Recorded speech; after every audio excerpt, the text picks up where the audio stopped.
Hi, welcome to Komodo Art Soaps. It's been a while, but I'm excited to get back into soaping. I took a long break just because holidays, family stuff, life, everything, you know how it goes. But this one is going to be a frog soap.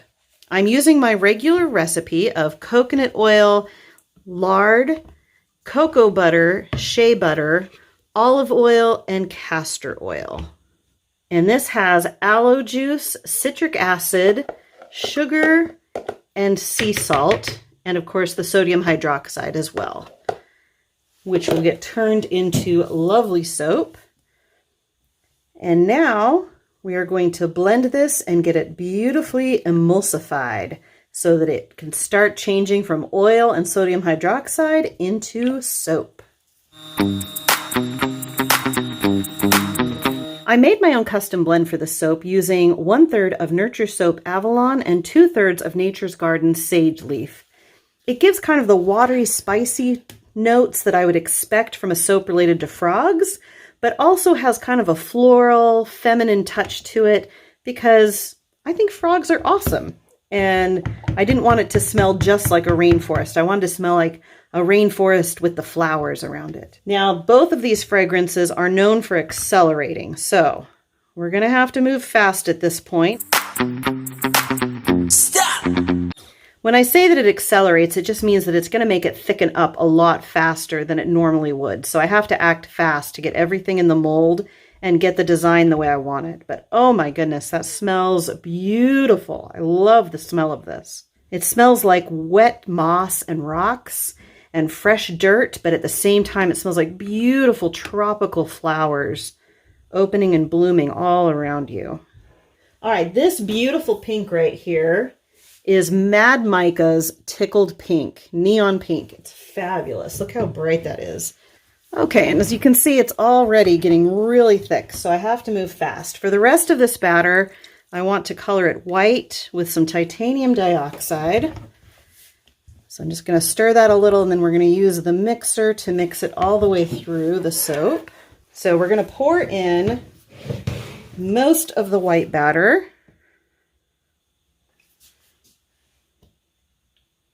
And this is just oil with Mad Mica's The Maniacal Pea dispersed through in the oil. So this is not soap. This is just oil and mica. And then we're going to pour the pink on top of that mica.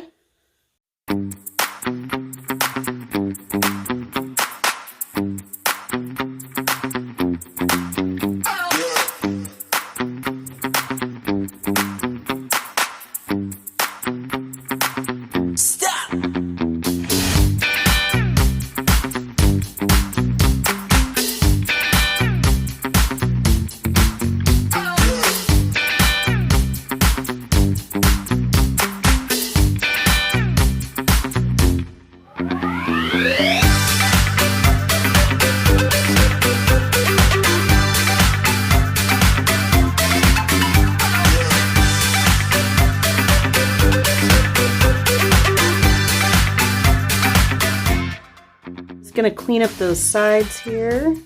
I almost forgot that I had all this extra soap left over, so I need to get this into a mold so we don't waste it. So what I'm going to do is get the white soap. I'm going to pour in some of that green drizzle into the batter itself, and then I'm going to scrape out as much as I can of this beautiful pink color. Get it all in there. Once we've got all the soap in, I'm just going to give it a quick stir, and into the mold it's going to go. Ooh, it's thick. These colors also make me think of strawberry shortcake from my childhood. Love it. All right, before we cut our bars, we need to finish making enough of these cute little frogs. So I thought I would just show you how I am doing that. So you just take some soap dough that is kneaded well and is nice and pliable, and we're going to push it into the mold, and we're just going to push down hard on the center and swipe out, and do that until you have all the nooks and crannies filled. Once I feel like I've got all the cracks filled, then it's time to clean up the edges. And then once we have all of our edges cleaned up, we'll pop it out, and there's our little frog. So I'm going to make a few more of these, and then we will cut our soap and attach our frogs. It's the next day, and our soap is done. So let's cut into it and see what we've got.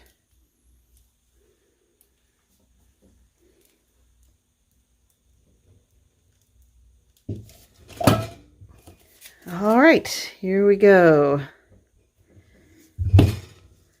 Ooh, I love that. That's pretty. See, I think that's going to be cute with our little frog on the front of it. Won't that be a cute bar of soap? Oh, I'm going to love this. Ooh, I love that one. That one almost has like a spider web effect.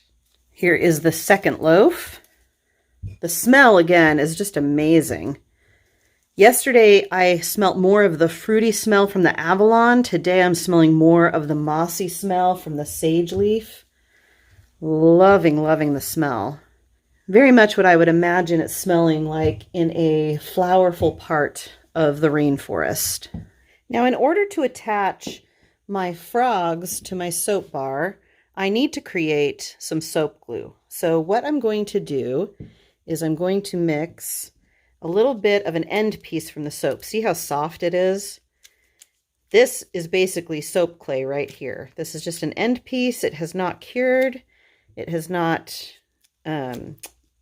lost its water content, and therefore it is very pliable. It's much more pliable even than the soap dough I was using to make the frogs, because this is very fresh.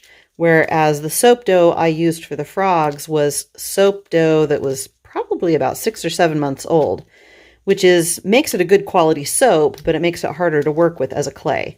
But I took some distilled water and I heated it up in the microwave till it's pretty much at the boiling point. And I'm going to put that in there, and then I'm going to stir it up. So I've got my soap glue here, which is just soap dough mixed with hot distilled water. I've got my soap bar, and I've got a frog. So I'm going to score the surface right here of my soap bar, just give it some cross hatches.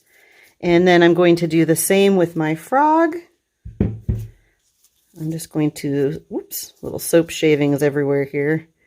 Score the surface of my frog here, and then I will apply some soap glue to the back of the frog,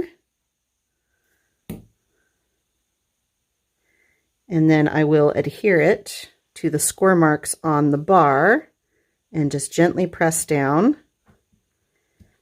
And then wherever the soap dough comes out around the edges, I can just clean up by scraping off and putting back into the soap glue there. And then once I've finished attaching all my frogs, I will then clean up the bars, and we will put a little stamp on there, and I will show you the finished product in just a second.